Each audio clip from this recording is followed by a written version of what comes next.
Today, I'm joined in studio by writer and political commentator Bethany Mandel to talk about her work on North Korea, having babies on the side of the highway, and how the experience of big government can make you into a conservative. Yes, even you. Then, roaming Millennial and Kassy Dillon join the Panel of Deplorables to discuss our impending war with North Korea, the soon-to-be-deported DACA Dreamers, and the Georgia schoolteacher who banned Make America Great Again t-shirts from her classroom. And you pay her salary, taxpayers. I'm Michael Knowles, and this is The Michael Knowles Show.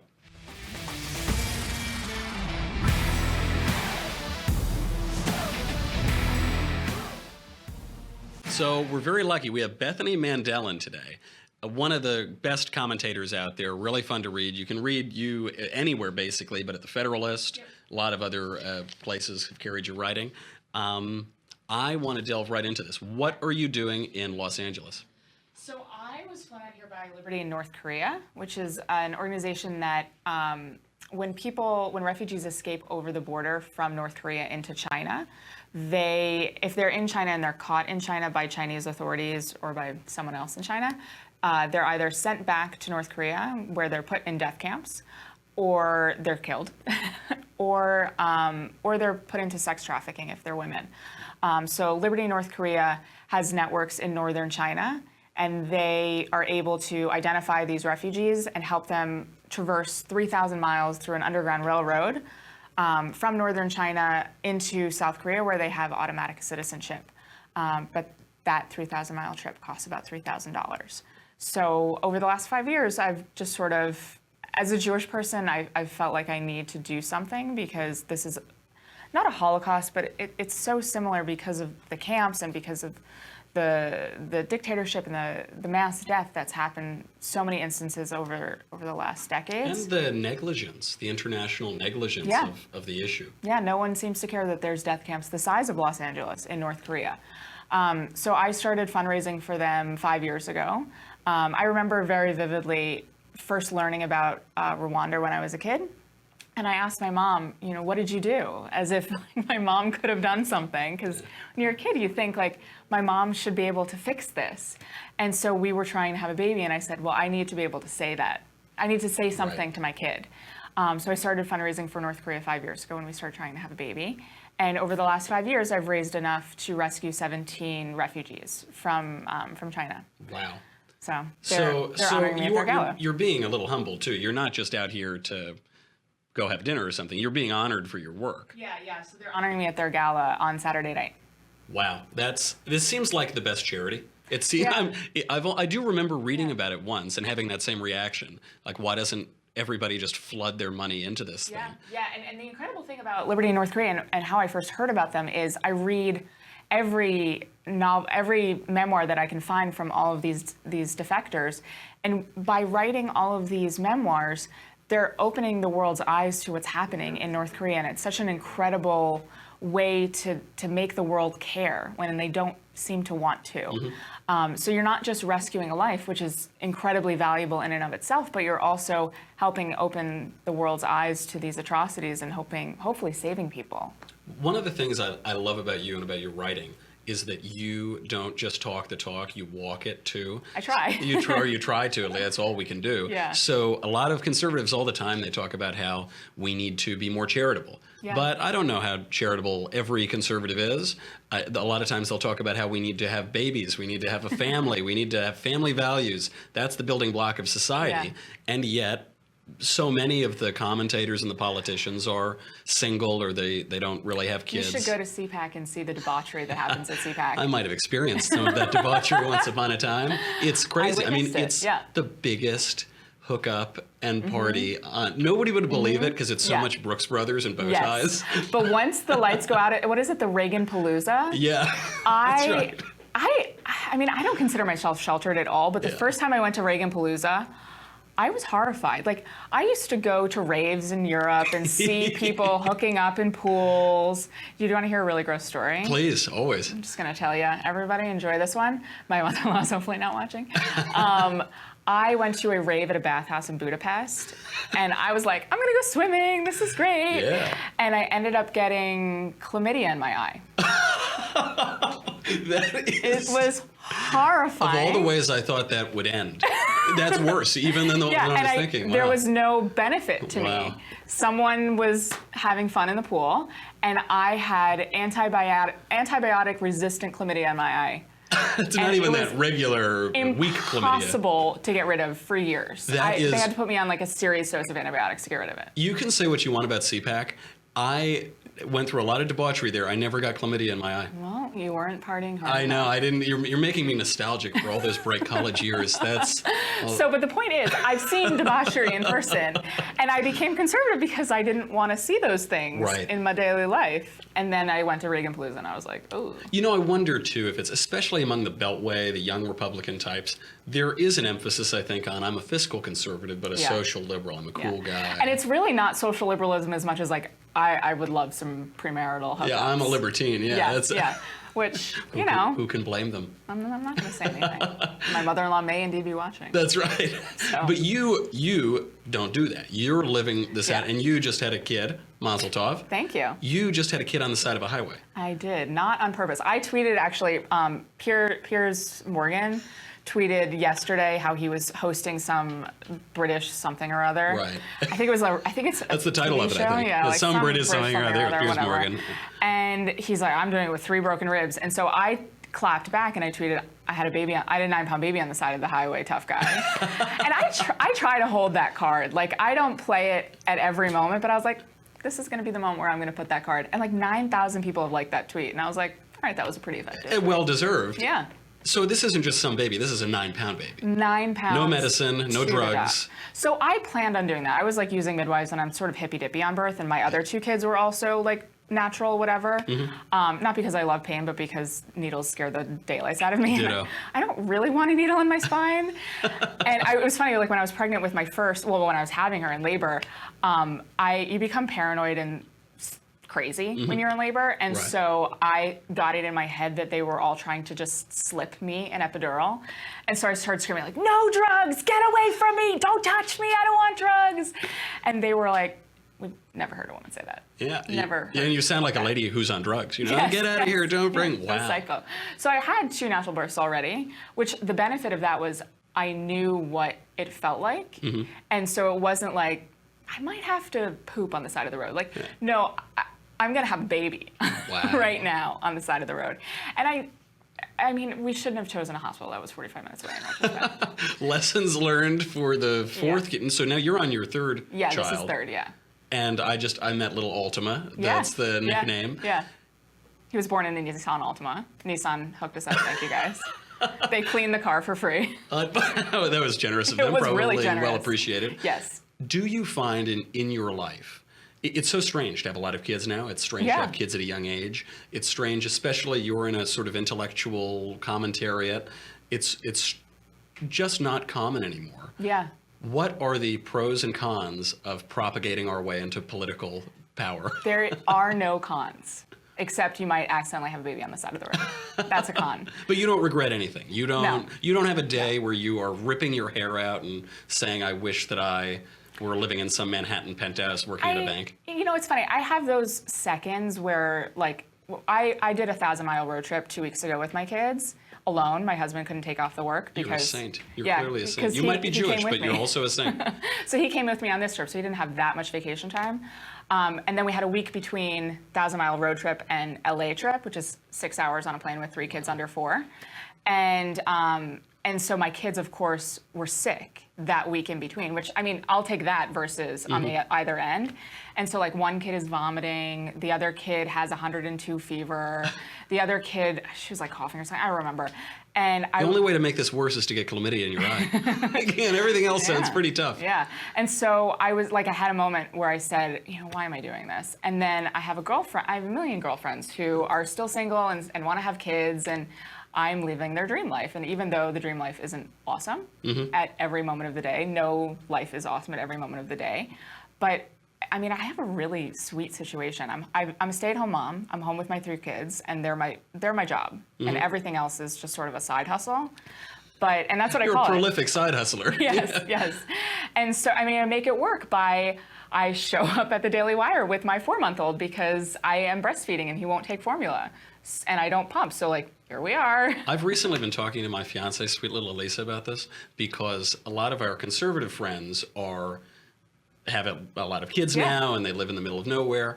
And in New York, where I'm from, that is totally unheard of. It's bizarre. We're even getting married at sort of a young age. But I want an army. Can I ask you how old you are? A lady never tells. Okay. I'm 27. Okay. So I got married when I was 25, I think, or 24. And you know too, you're from New Jersey. Yeah. It's unheard of out there. Yeah.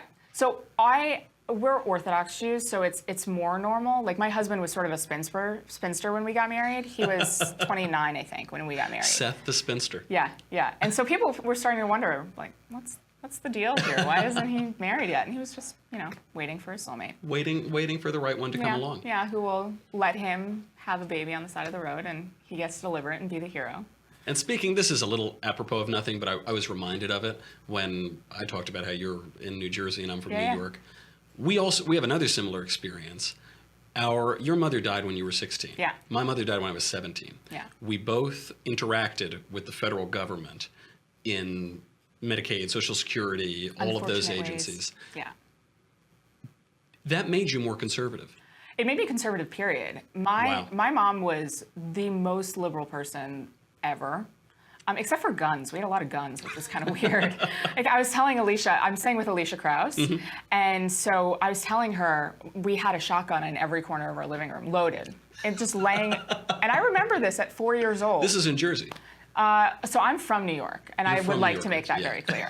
I live in New Jersey, but I am from New York, and I'm just. It is a difference of mindset. Yes, I'm a temporary resident of New Jersey, and whenever I can flee, I will. I'm working on my husband on that front. Been a few years. But so my mom was really liberal. And I remember one of my first memories is giving the finger to abortion protesters. Wow. And she was like, she had abortions and she was proud of it. She was one of those kinds of liberals. And I sort of went into my childhood I was a big Al Gore supporter, and I had his bumper stickers on my locker in middle school. You are the only student in the United States who ever had Al Gore bumper stickers. Part of it was because he had a Jewish running mate, and I had sort of like the Jewish pride, like Joe Lieberman, he's one of us. I do love Joe Lieberman. He's really nice. If he had been at the top of the ticket, I still would never have supported them, but he's a really decent guy. He's a decent guy. Yeah. He used to belong to our synagogue in D.C., and I used to sort of like channel 13-year-old Bethany and fangirl, and it's like there's a nosh thing at the end of synagogue on Saturday afternoon, and the first time I saw him, I was like, for some 13-year-old girls, it's Justin Timberlake. For others, it's Joe Lieberman. I have an old man thing. I really do. And Seth has a beard now, and I made him grow it, and he has these like gray hairs, and it just hubba for a certain personality. Yes, Be still my beating heart. Yes. So you're 16, your mother dies, and you're lost. You have to deal with the government, you have to deal with everything that comes with that. Your dad was MIA. So you're in this impossible situation. Yeah. The government makes it worse. Yeah. So for the first year, I was 16, and for the first year, I bounced around to friends, and I was an exchange student at the time, so I was living in Belgium. So I just finished my exchange year because I had nowhere else to go. So I came back and I had nowhere to live because the person who was supposed to be my guardian decided not to be my guardian, which was a pretty jerky thing to do. Yeah, not a good time for that to happen. 16, you just lost your mother. Yeah. So my fairly evil aunt, who I had heard nothing but awful things from my mother, offered me her couch in New York City on the Lower East Side, and I was like, yeah, I'll take that on a good day, certainly when I'm desperate. And so she said, I won't touch any of the money that I'm getting from Social Security or child support from your dad, and that will be yours at the end of it, because I had very little inheritance. And the day my check stopped from Social Security when I graduated high school, I was kicked out on the front steps of the Lower East Side with it like still gives me panic when I have like low battery on my phone. Oh, and I forgot to charge it. Crap. Because I had no battery on my phone. Where are you going to charge it? Yeah, and I didn't have my charger with me. I had like 2 bars. I was under 10%, my garbage bags, and I was just on the streets in New York City. And I went to Social Security and I told them the whole story and and they said, yeah, that was fraud. What she did was fraud. And there was like other parts of the story also that made it more fraudulent. And I said, okay, let's go. Let's do it. Let's Great. go You've after her. determined it's fraud. Thank you, government. Yeah, and so they said, we'll assign an investigator and we'll get it back. And I said, great, thank you. I'm 18 going to guess years you're old. still waiting for that investigator to show up. So he knocked on her door twice, and then the investigation had to close.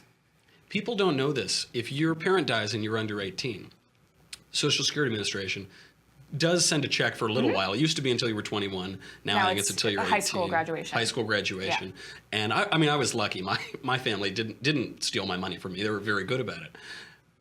But the check doesn't go to you. The check goes to somebody else. Yeah. And if you're in a terrible situation like that, there it goes. Yep. And then your mother, like my mother, paid into Social Security all her life. Her entire life. And she worked from 16 years old until same with my mother. Yeah. And my mom worked very hard. My mom was an incredible person. I'm sure yours was also. But nothing. It was. And now the federal government has that money. There's no return on that. Yeah. You get no return. So you're desperate. You're basically homeless. Yeah. At 17 or 18. I was 18 at that point. 18 because you've graduated from high school. Yeah. And you have a political transformation. Basically, my freshman year of college, I went and I lived in the South Bronx because it was all I could afford. And my mom, being wily and smart, convinced my not so wily and smart father that when they divorced, he would have to pay child support. She gave him a choice, either, 15% until she graduates high school, or 10% until she graduates whatever school that she's done. And so he was like, I'm going to pick the lower number, not realizing that that's actually going to be more over the course of time and you're on the hook for longer. That math gets a little fuzzy when you're just doing it in your head. And when you're, whatever, I'm not going to. So anywhoozy, so he was on the hook to still pay me child support when I was in college. And so I found an apartment in a roach-infested apartment, first floor level in the Bronx. And it was exactly his child support payment. So he just paid my rent instead of child support. And I worked full-time to pay my bills, and I often didn't make my bills. I walked around with $1 in my wallet. 5-foot-tall Jewish girl living in the South Bronx. Yeah, and I had to ask my very rich friends on the Upper West Side, do you have some boxes of pasta you can steal out of your parents' pantry? I was really profoundly broke that year. Like, I really can't understate how broke I was.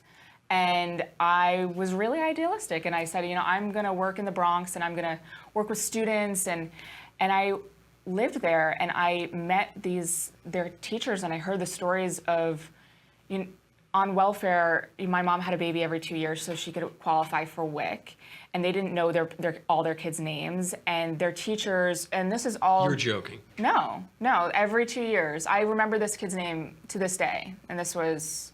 These are the stories that we're always told by the left-wing press.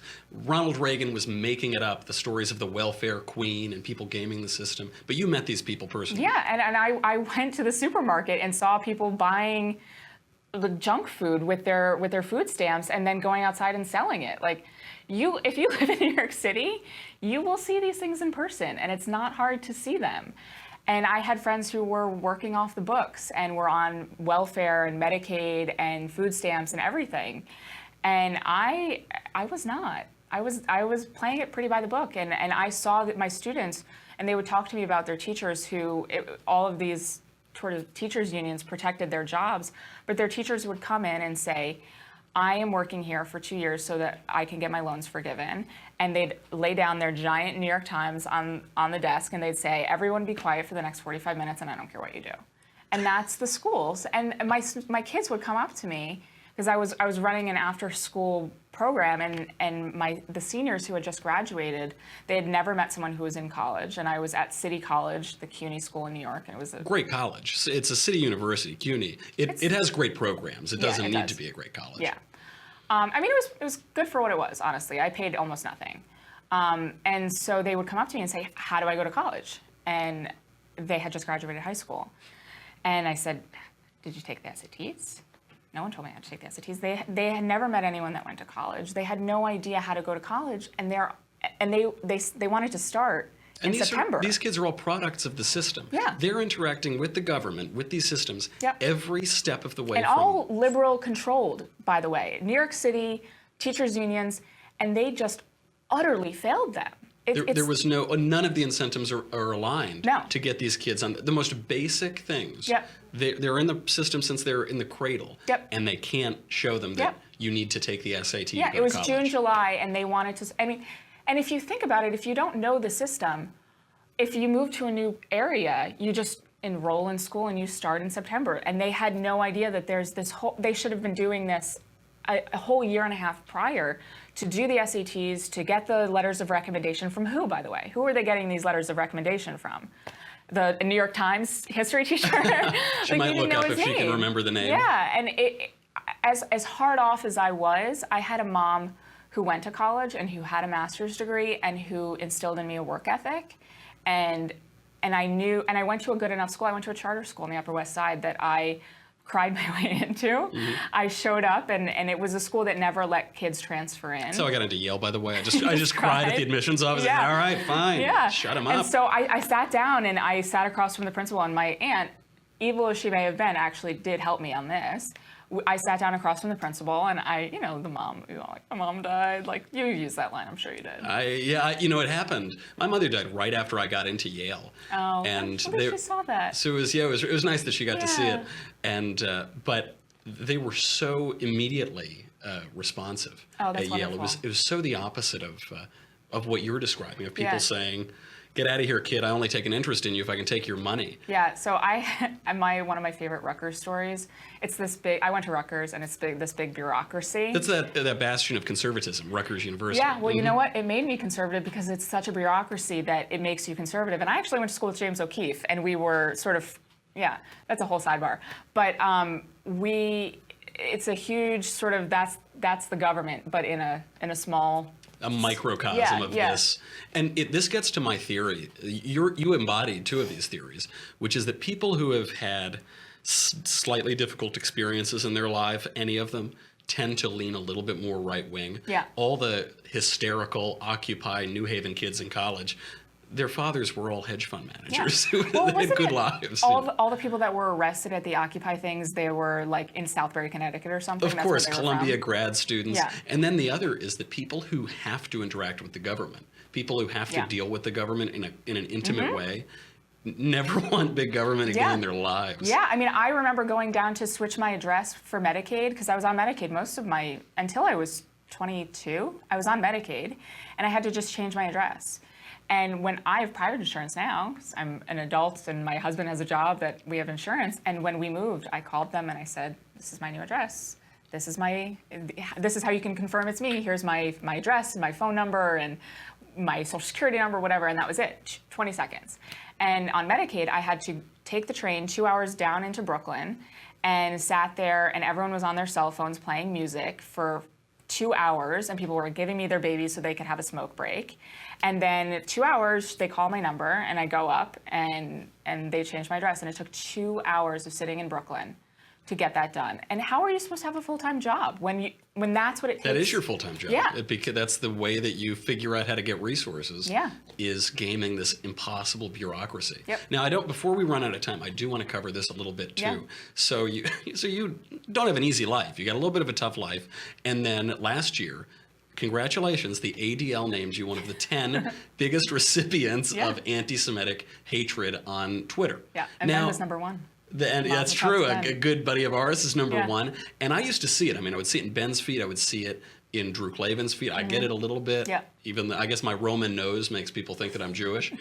But one interesting aspect of this is the vast majority of these came from 1,600 Twitter accounts. Yeah. And that's something that nobody talks about. Nobody talks about it. I always assumed, having worked a little in political operations, I always assumed it was like 5 people just sitting there. And I think they were Russian bots. I mean, there's been a lot of research into when they were active, what those accounts were doing beforehand. And it frustrates me now, and I say this everywhere people ask me to talk about it, and it's a lot of places, and I say, like, it was probably Russians. And everyone's like, well, actually, the narrative is that America has been overrun by white supremacists. So if we could not, do that part on air, that would be great. And they have, Richard Spencer has this conference every year. It attracts 200 people. It attracted 200 people 5 years ago. It's going to attract 200 people this year, maybe 210. Charlottesville was a national protest. Nobody came. It was 200 and people. it was license plates from all around the country.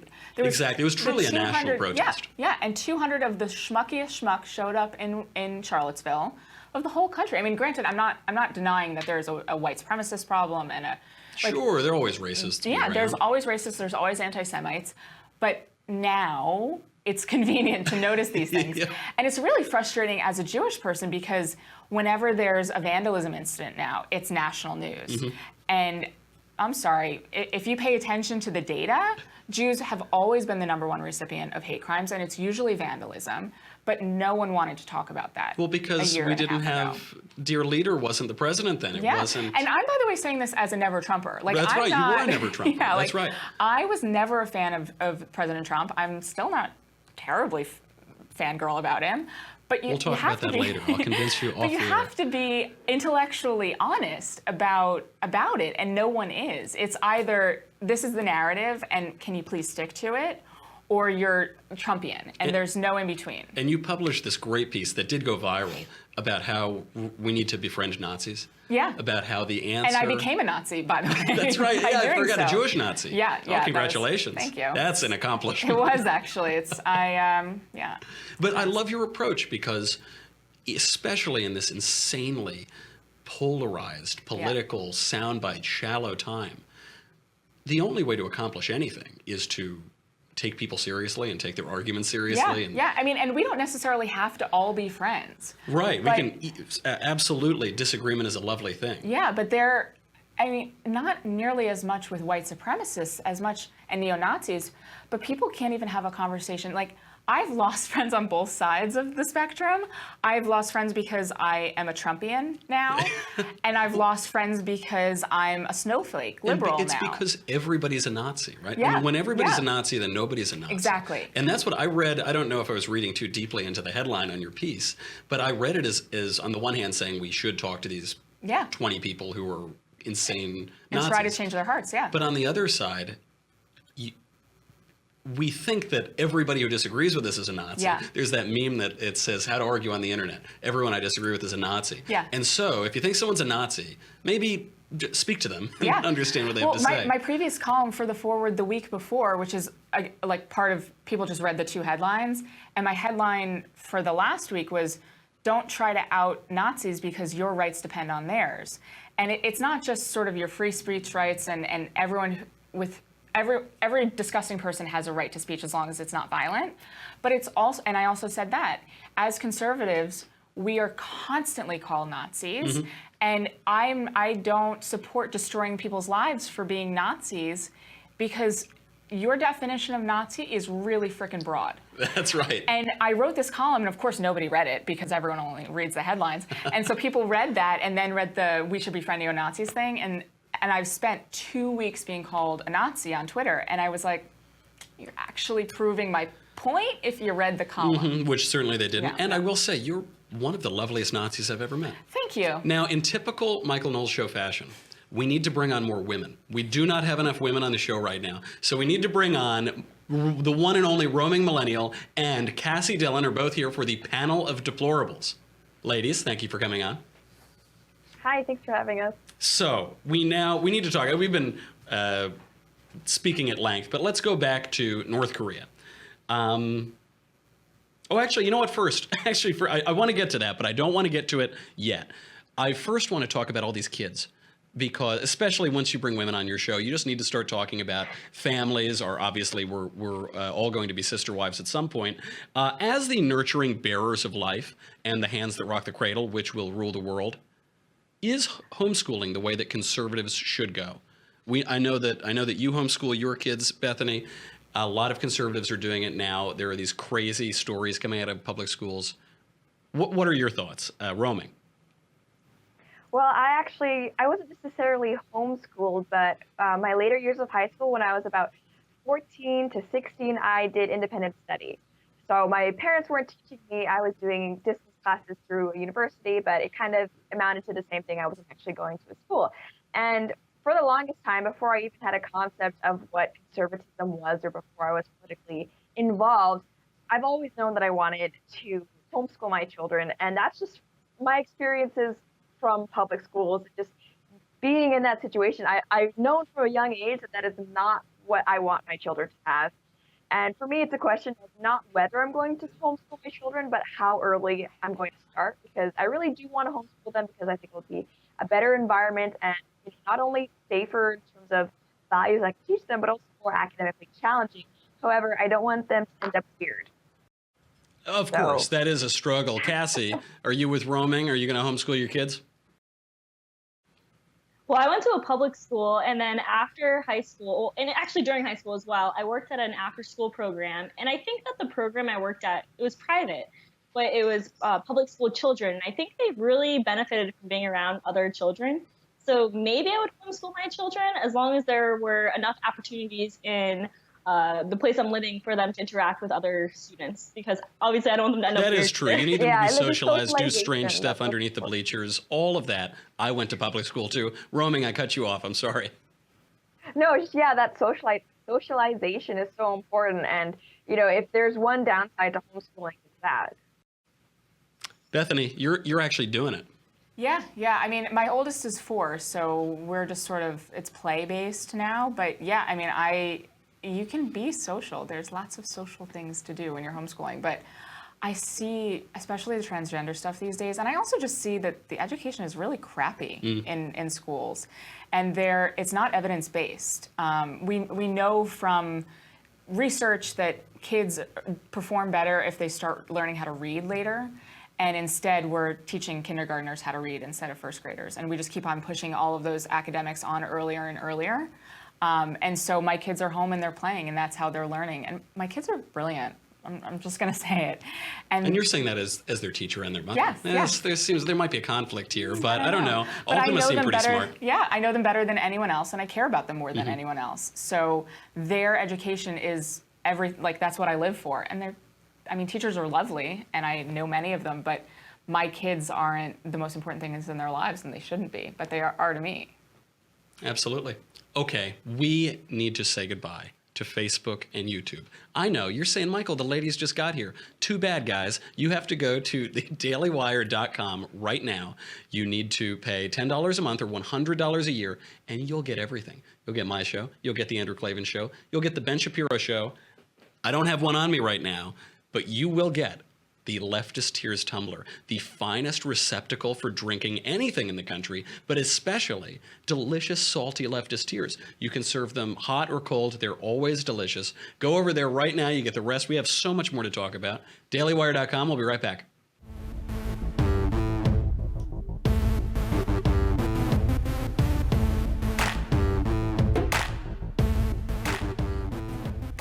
Okay.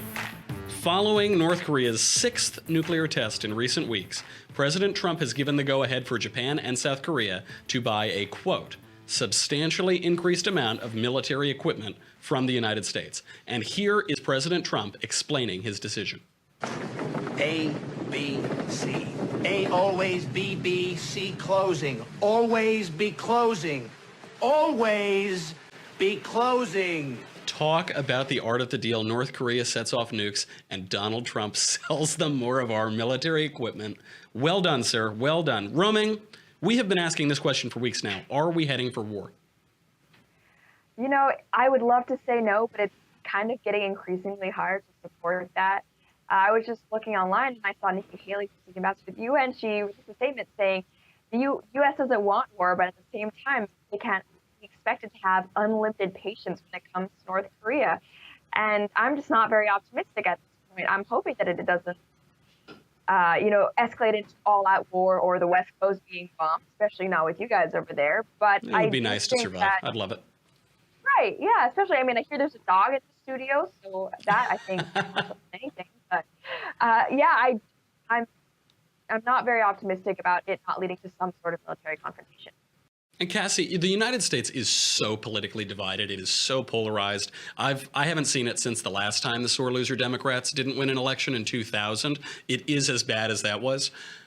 Can we even effectively wage a war together right now? If there were a real threat like a nuclear North Korea, are we too divided to fight it? Well, I don't necessarily think there's going to be a war, but if there were to be a war, I think it would be the only thing that could bring people together. And even then, I'm not optimistic at all. People are coming out insulting Donald Trump for being against Kim Jong-un. I think they called Trump, they put him on the same level and called him a dictator fascist. As just as Mango like, Mussolini is one of the terms. I don't like it, but it is funny. You guys were talking about death camps earlier, and then you have them comparing it to our president of a democratic nation. But so still, insane. Same. Ladies, I bring you on to cheer me up, and all you do is make me fear for my imminent nuclear death. Bethany, you know a little bit about North Korea. You've been working in these charitable ways for a while. The problem just keeps festering. Yeah. We've had this issue for 25 years now, four presidential administrations. Yep. Do we need regime change now? So the scary part about regime change, there's really no winning North Korea, which is the scary, sorry, hate to depress you. All right, well, I'll see you later, guys. But there's going to be roaming nukes.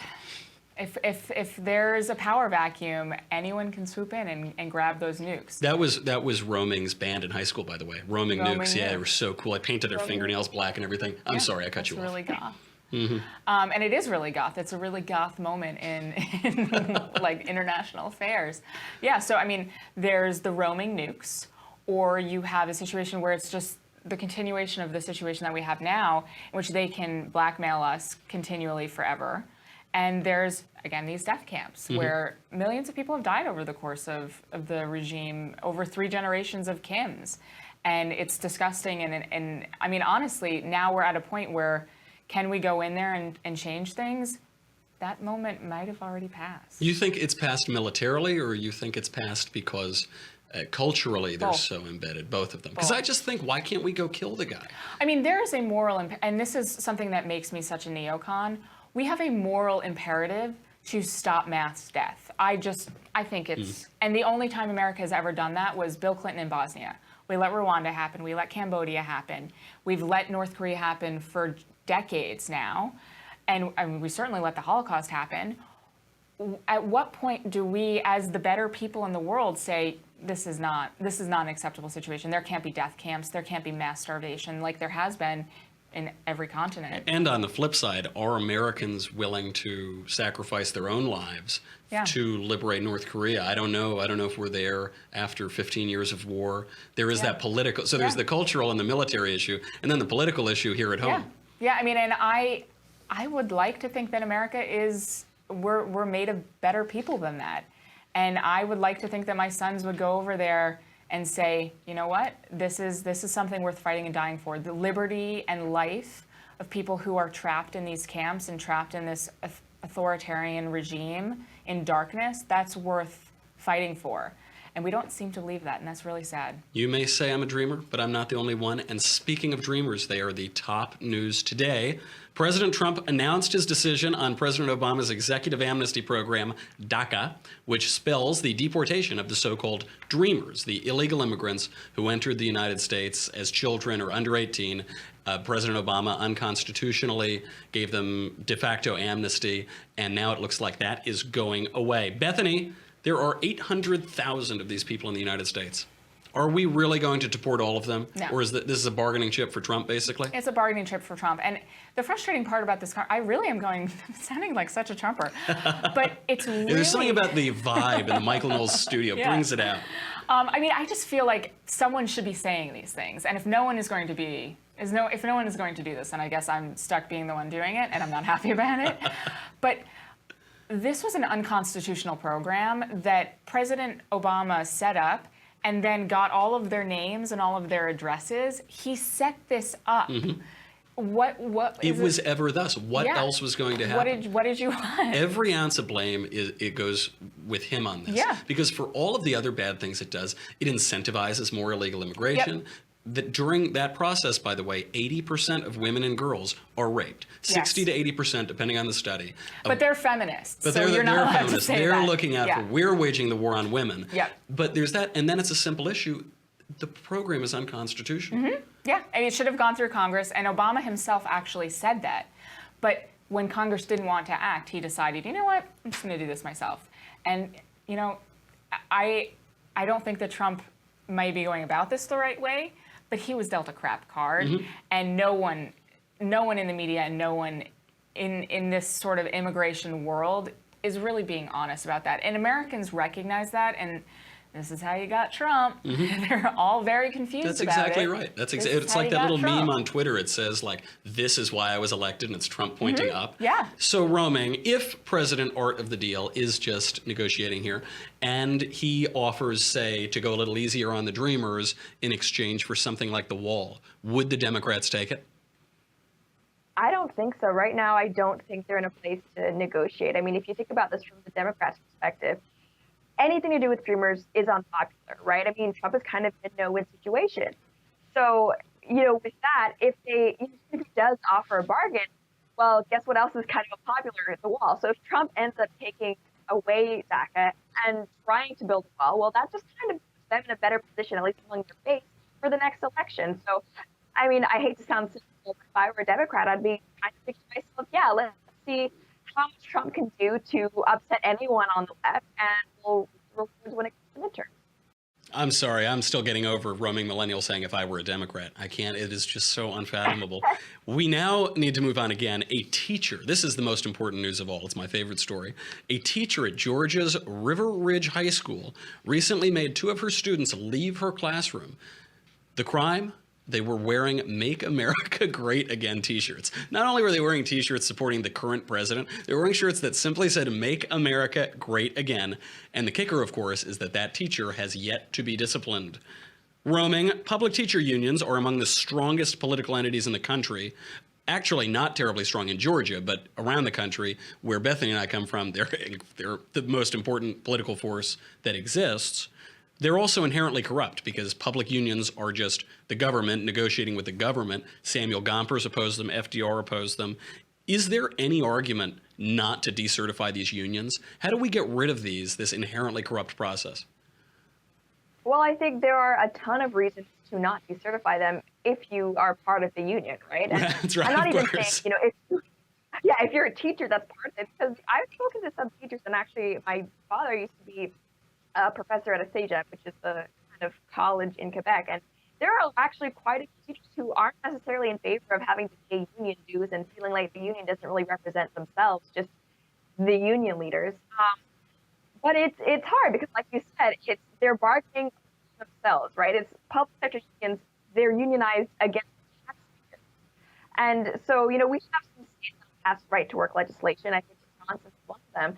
And there's always a fuss made by the union supporters, but at the end of the day, it's what's better for workers, it's what's better for us as taxpayers. And I think, hopefully we just need some governors in there who are willing to bite the bullet and do what may be unpopular in the short term, but will be better in the long term.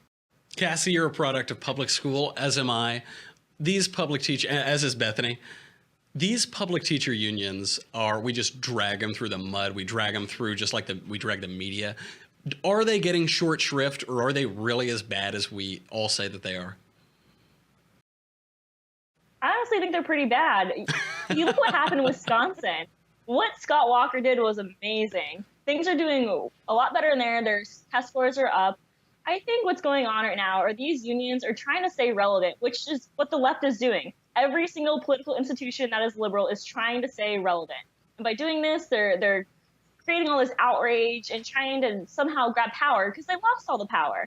We have all the governorships, we have all the state legislators, we have the majority of everything. And so I think they're going to kick it and try not to drown. Fair enough. Bethany, I think everybody has convinced me. Someday when I have a little brood, an army of Knowleses, will you be one of their homeschool teachers? No, but I will talk to your wife about my curriculum of choice. That's fair enough. We can have a meeting of the broods. I don't need you around my house. You don't need the mini Michaels. I don't need that. Just the little Michaels all running around smoking cigars, and you don't. It would be a lot to handle. Okay, we have got to go now. My wonderful all-female panel of deplorables. Thank you for being here. Roaming Millennial, Kassy Dillon, and our in-studio guest, Bethany Mandel. Thanks for having me. This is the Michael Knowles Show. I'm Michael Knowles. Come back tomorrow, and we will do it all again.